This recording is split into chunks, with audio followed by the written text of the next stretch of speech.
The ANC's National Working Committee is recommending that the IEC amends the Political Party Funding Act. Some structures within the ruling party want to raise the threshold for the declaration of donations of more than 100,000 rand. However, My Vote Counts warns against amending the act. It says the proposed changes will ensure that most disclosures are clouded in secrecy. Well, to explain this further, we're joined now by My Vote Counts Political Party Funding Officer, Robin Panzenzi. Thank you so much for joining us, Robin. Robin, where are the main objections coming from? Which parties are supportive and which ones are seemingly not happy?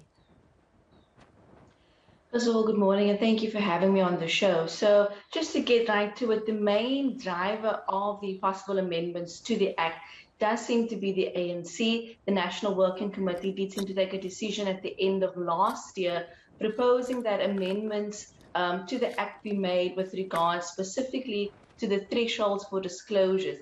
So presently the threshold for disclosure is 100,000 Rand. So each quarter, if you as a donor are putting in that amount or above, you have to disclose that.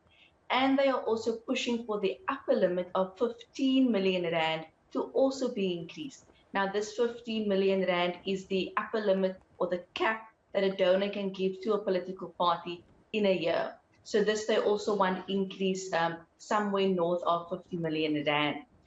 So at the moment, we don't yet have a precise number on which political parties, other than the ANC, are supporting this. But the DA spokesperson early in the year did come out and say that as the Democratic Alliance, they are not supporting this particular move by the ANC. However, as they have said before, that there are some aspects of the Act that they don't necessarily agree with, but because it's law, they will follow whatever its tenets are. Would this be retrospective, Robin, or would it only take place once promulgated into law? Well, we're not entirely sure on that point. In all likelihood, it will only take effect once it's promulgated and not be retrospective.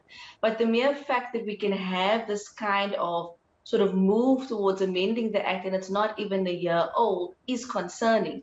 And the threshold amounts are really the crux. This is really the bedrock upon which the Act rests, and to increase those amounts, that's really going to become problematic.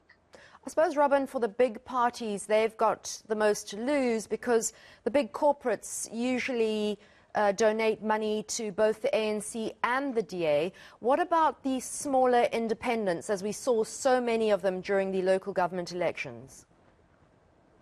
Absolutely, there was such a large amount of smaller parties that contested in the local government elections. And I think by and large, they are really the ones who kind of lose out on the large donations.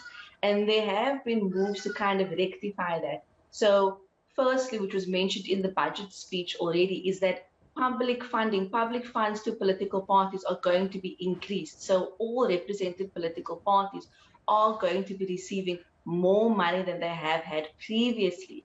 And because the allocation formula has also been reworked, this ensures that smaller parties are actually going to get a larger portion of the pie.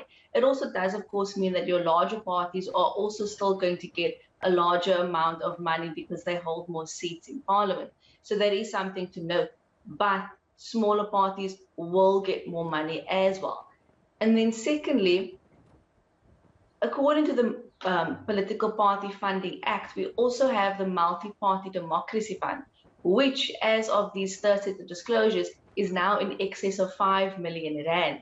What's going to happen there is that those funds are now also going to be dispersed to political parties by the IEC. So this is another space where smaller parties can also get a piece of the pie. So I think that's also something to keep in mind and something to be encouraged, that if you don't actually want to donate to a large party or to any political party in particular, you can put your money into the Multi-Party Democracy Fund. And this is a space where smaller parties can most definitely get access to more funding. I suppose people make donations, though, because they want to leverage power, don't they? I mean, I love the idea of the Multi-Party Democracy Fund, but people make donations for a reason.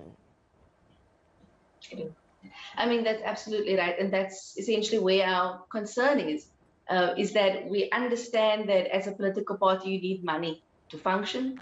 Sometimes the public purse is not enough. So the first point of that being increased is especially important and significant. But it's that very point that if you want to donate to a political party, specifically one that you like, one that you want to back, and you are doing so because you know that you are going to reap the rewards of political influence in that party, that is a problem. And this is where we stand against amendments to increase those threshold amounts.